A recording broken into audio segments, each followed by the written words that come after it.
Hi guys, so today I'm doing a little video diary about troubleshooting doing a ketogenic diet, therapeutic ketogenic diet for migraines and mental health. And so when you're not doing a keto diet if you are not producing ketones, and the only way to know is by testing on a meter, although you may develop a sense for it after a long time of being able to monitor how you're feeling and how your energy is. I started out not having one of these, so I only really knew what I was doing once I had one. And it's interesting because as soon as I got it, I really dropped my carbs down to 20 grams a day. Before that, I was kind of like fudging it. I think just having this made me realize, like, it was kind of a reality check. Like, you either are or you're not in ketosis.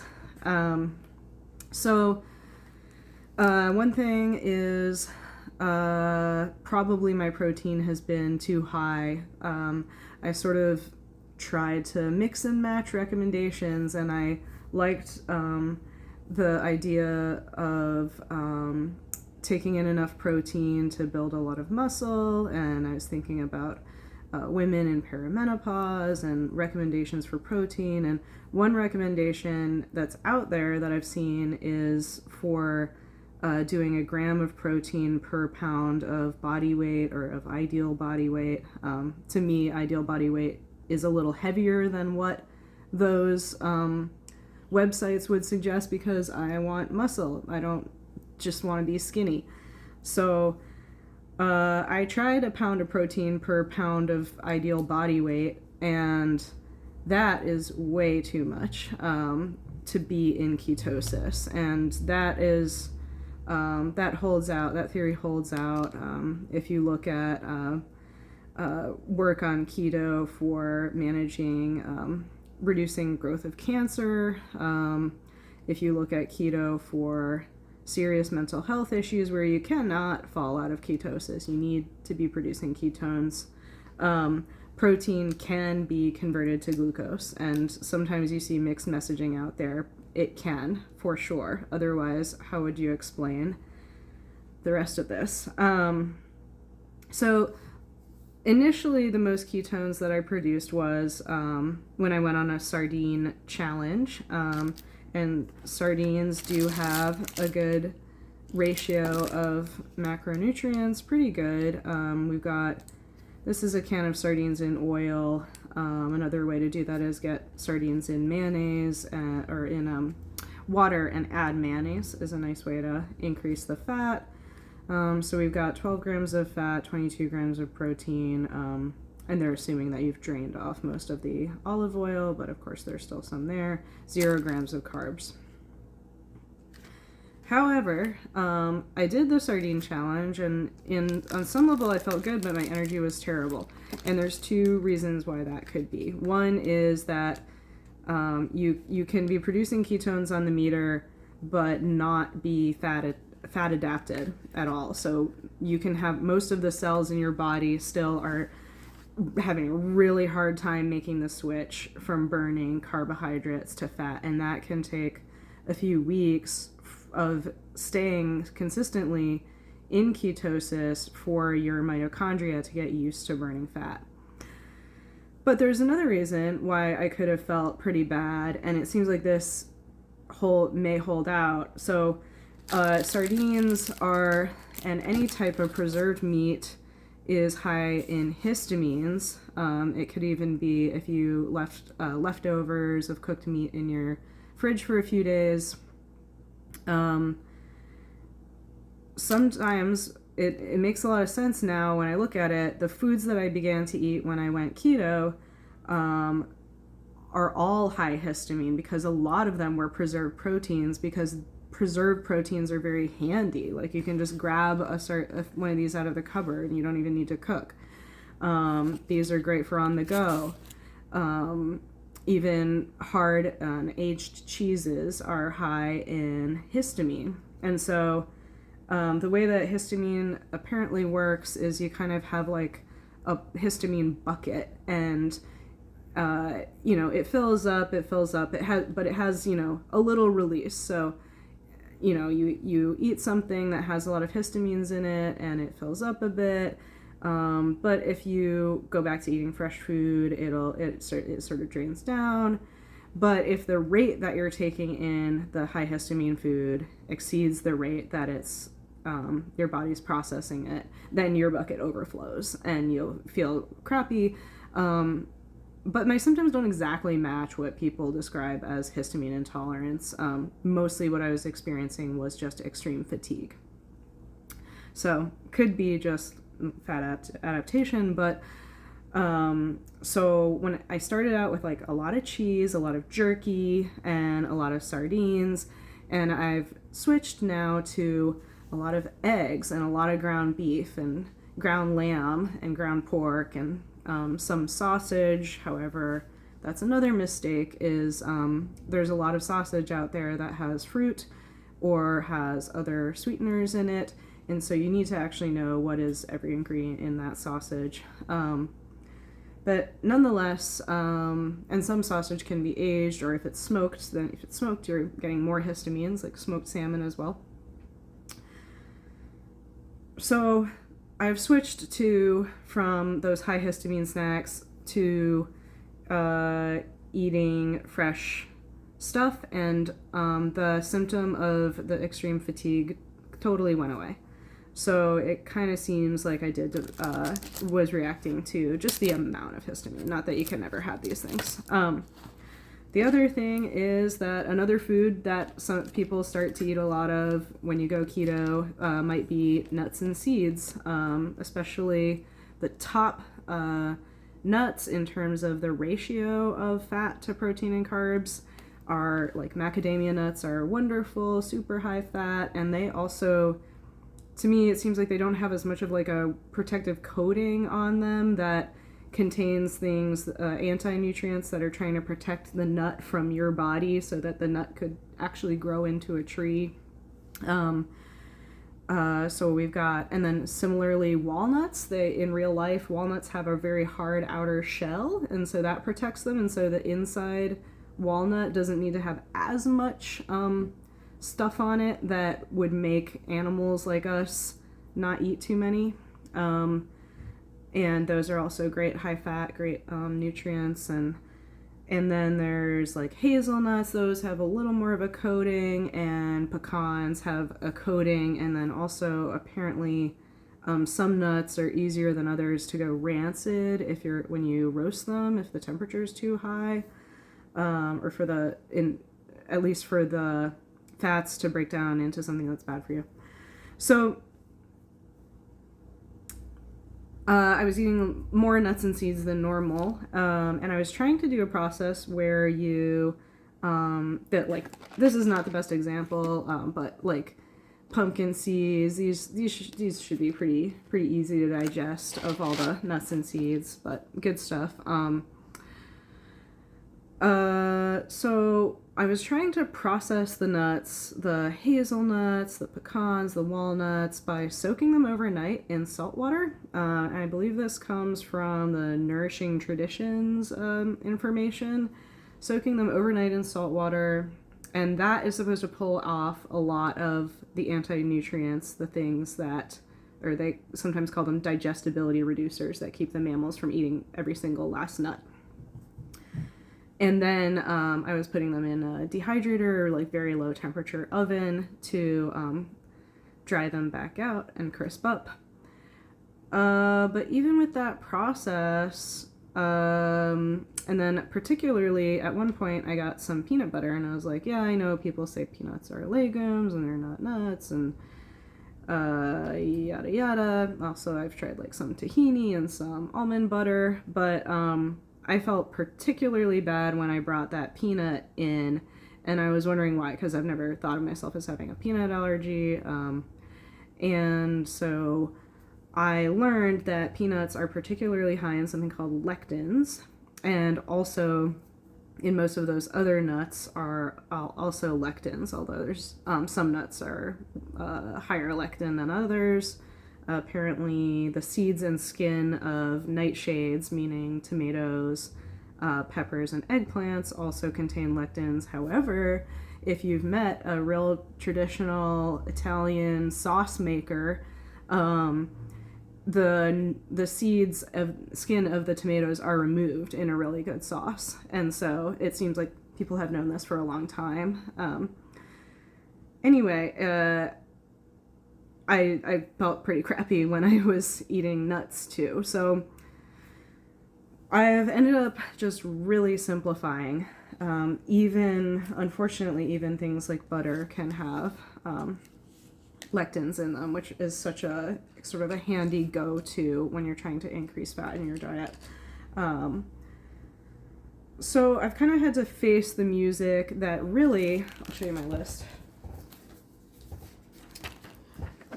Really, perhaps the simplest, most straightforward way. Sorry, this is actually going to be backwards, so never mind, unless you can read backwards like Leonardo da Vinci. Here, let me fix this.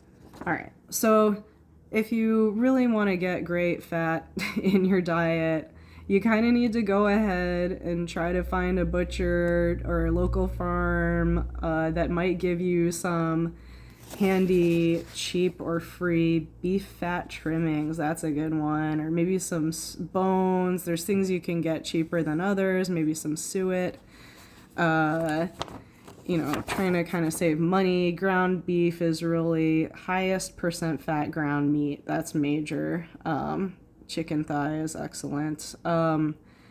Anyway, looking at this list, you kind of get the idea. It's like eggs and meat. And, I had read the book Change Your Diet, Change Your Mind by Dr. Georgia Eden.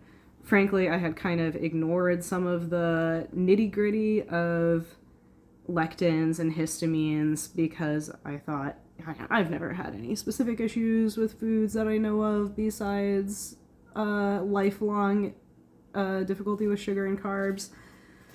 Turns out I have felt amazing ever since I've just been eating meat and eggs. And I have still been eating greens, however. I've been eating especially broccoli, broccoli leaves, cauliflower, collards I was enjoying before, and I'll bring those back in. I'm pretty confident about, I really love plants and leaves, and that brings me to another issue, which is balancing your macros. So I had seen some videos that said, go up to that, a gram of protein per pound of body weight, or, it doesn't matter how much protein you get, your body's gonna preferentially burn the fat first. I think especially when you've lived a life of where all your cells are adapted to carbs, your body might go ahead and turn that protein into carbs before it's willing to actually switch to fat burning, because it's a big ask. So finally, I'm trying more like an 80-20, or like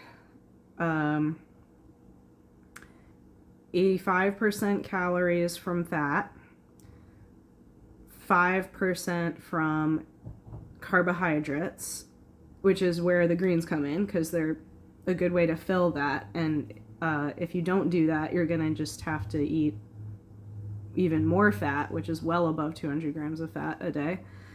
And also just 5% of your calories from carbohydrates.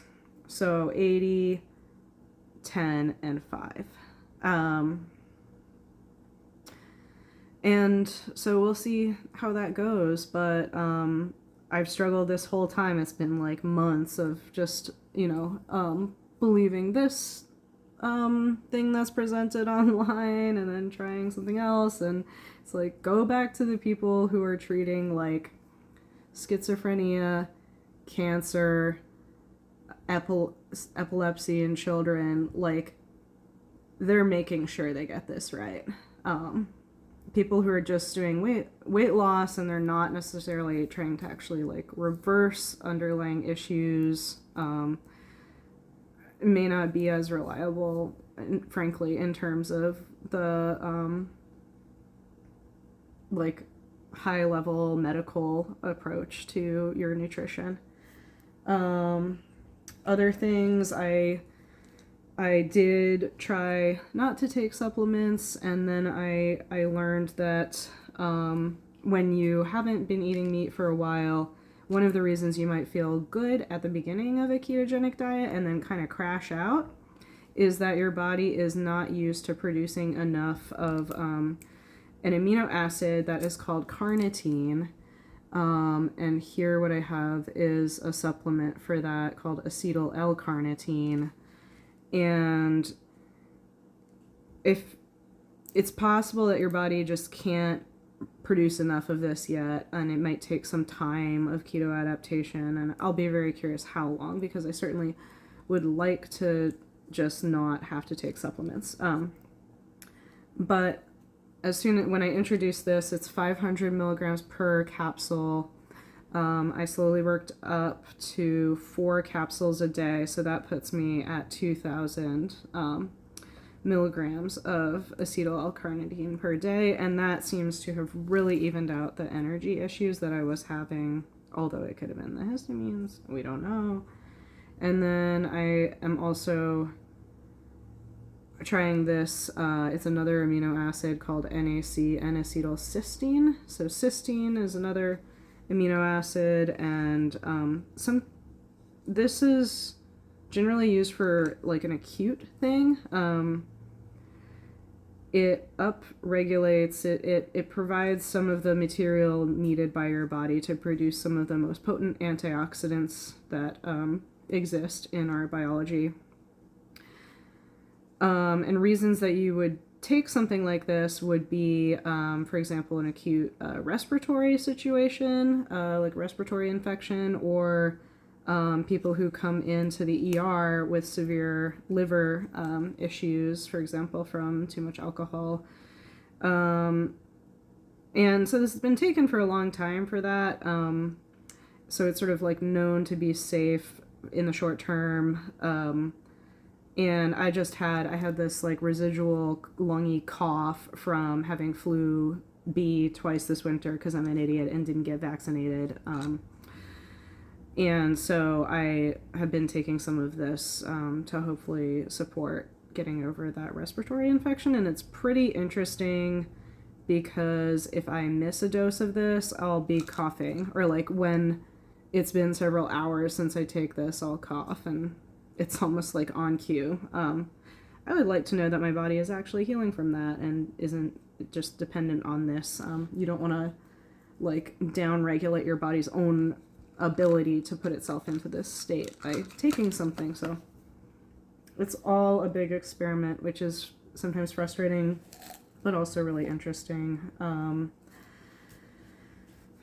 I think that maybe at some point I was having too much iodine because I was starting to do, this is what I have been using to make my own at-home electrolytes. I tried buying certain well-known brand electrolytes, and I think that the reason that Dr. Georgia Ede suggests using like more in light salt is that actually it is higher in potassium rather than sodium. So it seems to me that I get plenty of sodium from how I salt my food during the day, and that it makes sense that actually potassium and magnesium are the main electrolytes that I'm actually needing. And this magnesium glycinate is fantastic. I take it before bed or anytime that I feel like I'm getting a little bit of that calf cramping people will talk about, which also could have been from too much protein.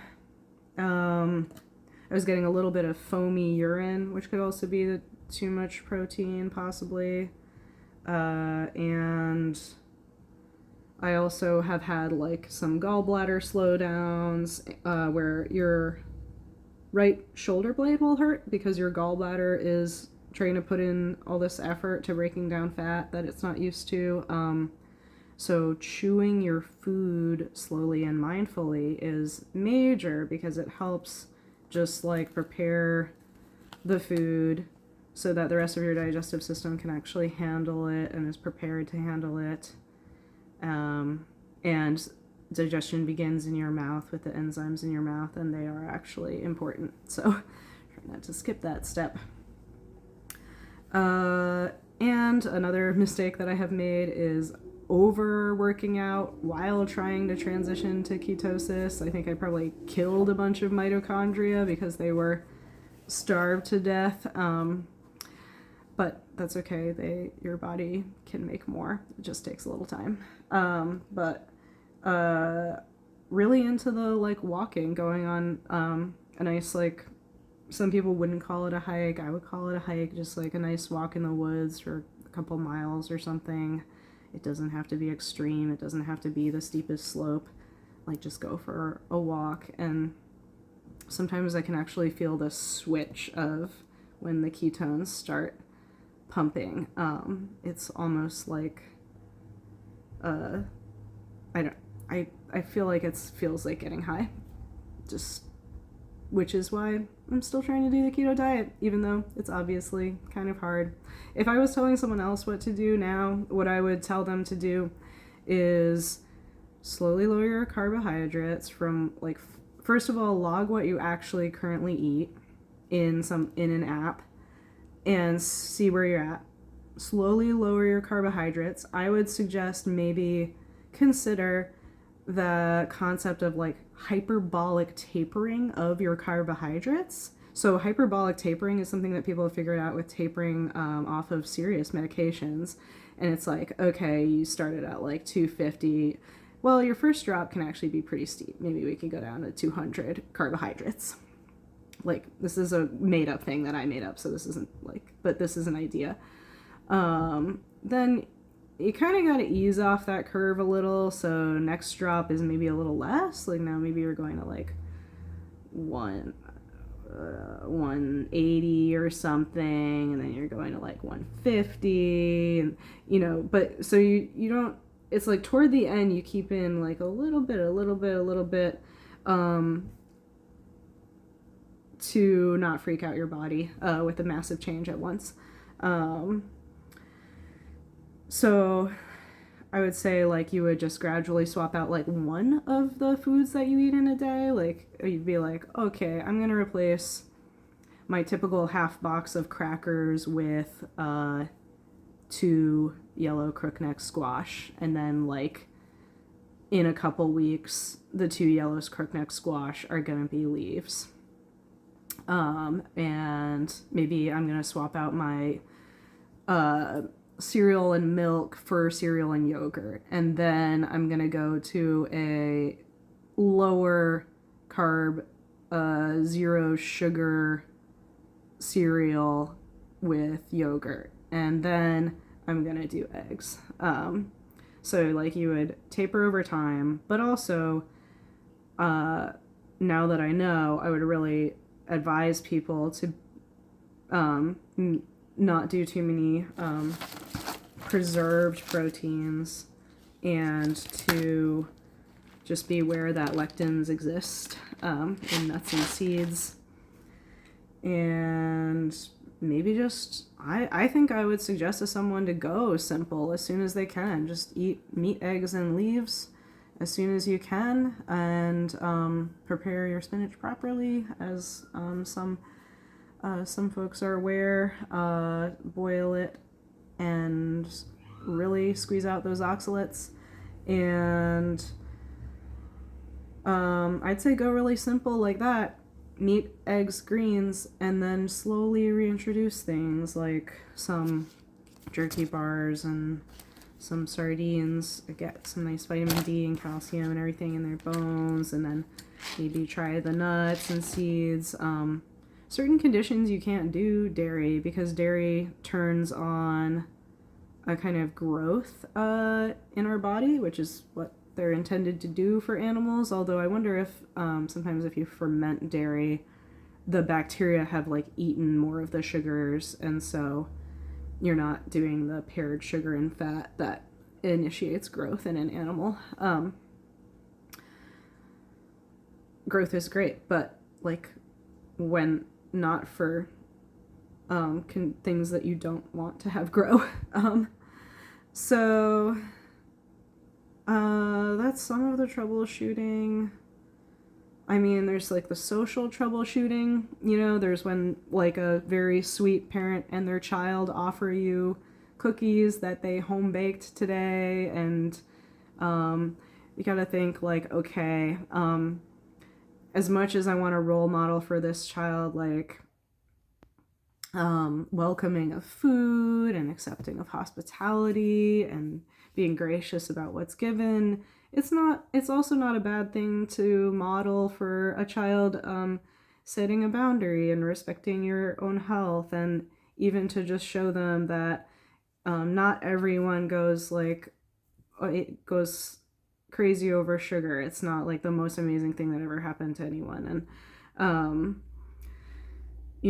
I've noticed like socially there's like a kind of tendency to joke about having a sweet tooth and whatnot, and that was a long time joke in my life, that how much of a sweet tooth I had. And it's kind of like you kind of realize it's not funny when it takes a certain level of toll on your life and health.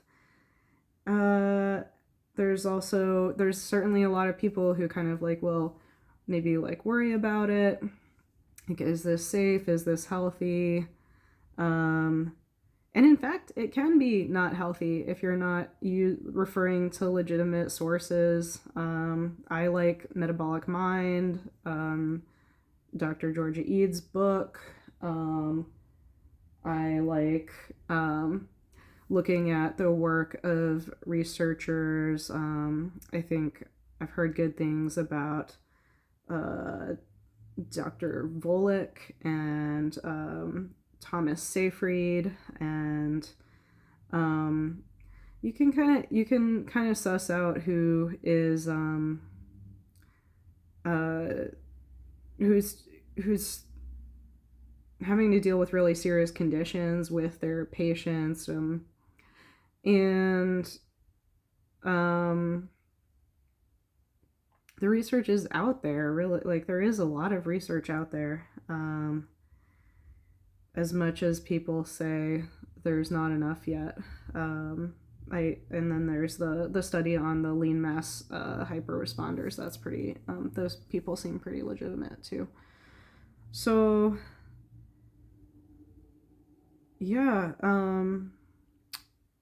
it's like sometimes things get distracting. Like you think, well, what about like net carbs versus total carbs? The most important thing is what this says and what your symptoms say, most of all. And just don't forget that, like, you cannot be in ketosis if your carbs are too high, or if your protein's too high, or if your fat's too low, or if you put yourself under like extra stress, like working out really intensely while you're trying to adapt, or being in like prolonged cold temperatures without moving. There's various things that kind of can stress you, or lack of sleep, of course. One of the greatest tips that has helped me with this is to always wake up at the same time every day, even if it's your day off. This has been profoundly helpful. And I love the electrolyte beverage, which is my water bottle. I measured it, is 3 cups of water. So I do a half teaspoon of low salt, which is like a salt substitute with high potassium, per cup of water. 1/2 teaspoon of like a low salt per cup of water. Great electrolytes and very cheap. So thanks for watching, and wish you luck, and you keep trying at this, and hopefully at some point have something to tell you that's successful. I've got my beef short ribs in the oven right now, and today I went downtown and talked to the local butcher, and I got 2 pounds of beef fat trimmings, which they just cut off of the other steaks and stuff that people want, for $4.99 a pound. And I'm just gonna like crisp those up, like cut them up and crisp them up like I'm making a steak in the pan, and I think it's gonna be delicious, honestly. I'll herb them. And then also the butcher really is kind of in the know, and I said, look, I need to get more fat in my diet, and I can't cook something for 12 hours. I don't have a crock pot and I don't have an air fryer. And the butcher said, sawed up a bone for me and told me just put this under the broiler for like 15 minutes and eat it with a spoon. Like, it couldn't be simpler. And I looked up the macronutrients of bone marrow, and indeed, it's mostly fat, and it would be almost impossible to overdo protein on that. So that I had earlier today. It was delicious. I'm starting to feel better as it is. So enjoy. Happy spring.